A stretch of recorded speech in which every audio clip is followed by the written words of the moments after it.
Joining us now, four-time Grammy-winning rapper Lil Wayne joins us at the desk. Good to see you. Thanks so much for being here. Thanks for having me. Welcome back. It's been too long. Well, exactly. Yeah. My man, what's going on, bro?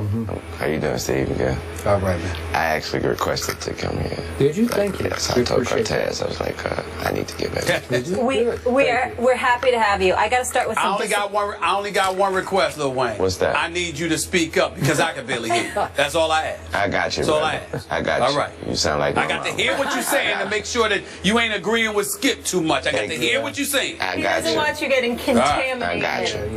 Wayne, I'm going to start with a quote. Some disappointing news. It's difficult to lose a guy like that in a meaningless game. Those are the words of Aaron Rodgers after we heard Jordy Nelson might have torn his ACL. That's what they're fearing. You're a Packers fan. I can only imagine how you feel. How big of a hit is this for your squad? It's very big. It's very big. Jordy Nelson is, phenomenal. And but also the next man up is Randall Cobb. So we'll be all right. Yeah. Think so? As good? If not as good, maybe better. Just because that's the way we play. Huh. And next man up, the next man up mentality means you have to step up. Okay. And no matter, so that means if you already know the ability, or think you know the ability of this player, that ability should be heightened. Yeah. Well, Lil Wayne, when you say next man up or we'll be all right, what do you mean you'll be all right? Is that your way of saying that the Green Bay Packers are the team you've got favored to go to the Super Bowl?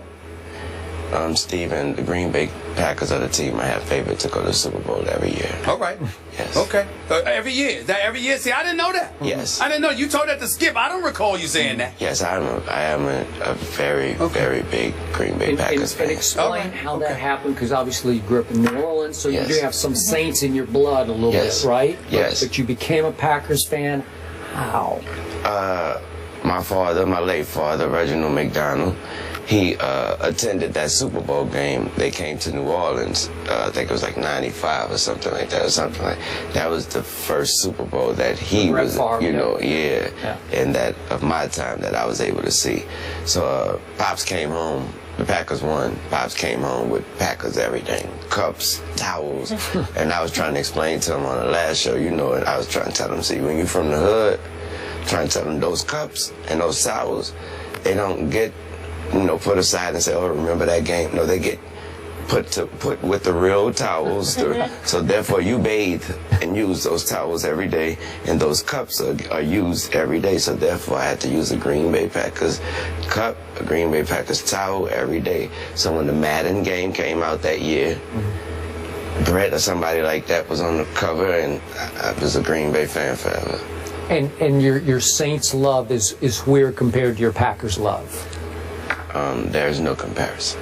Really? Yeah. Interesting. Yes. Okay. Well, listen, I can't blame you because you know how I feel about the bad man that is Aaron Rodgers, who to me is the best, without question. But I will ask you this question. When you say you have no love, is it because of your love for the Packers, or is it because the New Orleans Saints, for the most part, have disappointed you, dare I say? Hold on. I did not say. You didn't say no love. I have no love. I asked. It's a question. It's a question. I said there was no comparison. Now, if you want me to elaborate on that, I'll do so. Okay. What I meant was, there's no comparing the two. I'm a Green Bay Packers fan when it comes to sports, and when it comes to loving your sport, this is my sport. I'm a Green Bay Packers fan, and then there's no comparing it because of at heart, I'm gonna represent the Saints because that's hometown. But when it comes to sports, laying it down on the line, I'm a Packers fan. How much flack over the years have you taken from New Orleans residents over that stance that you just espoused? I don't take a lot because the Packers always been good. Yes. Yeah, so when you like a team that ain't doing it, then of course I'm a Laker fan. So obviously you know what I hear now. So yeah. We'll get into that later. We will definitely get into that. Well, I'm a Tom Brady fan, and I want your view of what he is going through with Deflategate. Where do you stand on all that you've heard and read up to this point? Honestly, Skip, I believe that when I read it and when I hear anything about it, First of all, I'm like, not again. And second, I'm like, are you serious? Like, are we really talking about like the ball? What can that do to help this guy be as great as he is? I'm so sorry. I'm sorry. And right when you get Aaron, the greatest quarterback, come out and say, well, I like my balls a certain way as well. He likes his overinflated. Yes, yeah. I'm like, is this really a problem? Something that we should be talking about. So you think it's a bad look for the NFL? It's 2015. There ain't nothing the NFL could do about it. As soon as something get out, it's out. And we're going to speculate, and we're going to scrutinize, it's out. How do you think it will end? I just think it'll blow over. I don't know what would the consequence, what all that would be. I just think as far as the media and the general protect, it'll blow over. We'll get tired about it. We'll get or a new story. Once the season start, there goes the real stories. Yeah. Okay. Well, I do have a question. I know you are of the position, are you kidding me? What does that have to do with Tom Brady's greatness? And I totally agree with you. I know. But I would ask this question. Do you believe that Tom Brady knew nothing about the footballs being deflated? I don't believe that. I don't believe You don't believe what?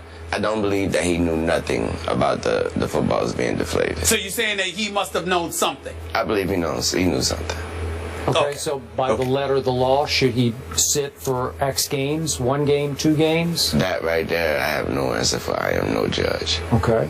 What I also want to answer Steve's question, I mean, put it like, Steve, if you've been making my coffee, if that's your job to make, to make my coffee every day, you ain't about to just on your own. If you know I like 6 sugars, you ain't about to just on your own put 7 sugars. Just on your own, I think he might want 7 sugars today. So in other words, if those footballs were being deflated and those equipment managers or whomever it was decide that they're going to deflate the footballs, you're not trying to hear that they did something that he did not know they were doing. I pulled somebody aside and told him, I think I might want it a little sweeter. I might want it a little sweeter. Let me get like 11 sugars next time. Well, see, that's the whole point, Lil Wayne, because that's what I've been trying to talk to Skip about, because Skip is of the position that he believes Tom Brady is totally innocent. And I've been trying to say to Skip, make the argument that it's much ado about nothing, and I'm with you. But don't tell me that he knew absolutely, positively nothing, that he's completely oblivious to what's going on. I just think it's much ado about nothing, but I don't think that he was completely ignorant to everything that happened. I think I stand. Okay, well, I don't. I think he knew absolutely nothing. Now, to use your analogy, what if your manager, Cortez, decided to put 7 or 8 sugars in your coffee because he thought that was best for you? I'm getting back to who is the head coach of the team. Maybe the head coach had some knowledge of it. I do not think the quarterback had any knowledge of it. Okay. Does that make sense? For you. For me. Yeah. Okay. All right. Back to your field of expertise, the entertainment field. Skip, we are talking about the footballs, though. He has to throw those footballs. Well, by the way, with properly inflated footballs, he only torched the Colts in the second half and then was the MVP of the Super Bowl. Yeah, that's all he did. Nobody's questioning that. Okay. Don't change the narrative, Skip. Nobody's questioning that. All right, I'm going to Nobody's questioning that. We're just saying that he had to know something. That's all. I really am interested in your view of this. Straight Outta Compton has dominated the box office now for 2 straight weekends. Just absolutely annihilated the competition, including Mission Impossible, whatever number it is. Your thought, have you seen it? Yes, I have. Yeah, and you thought? The movie was amazing. I was a huge NWA fan, and did it inspire you? I walked away from the movie feeling like I've never rapped a word in my life. I felt like just a fan. I was just like, wow.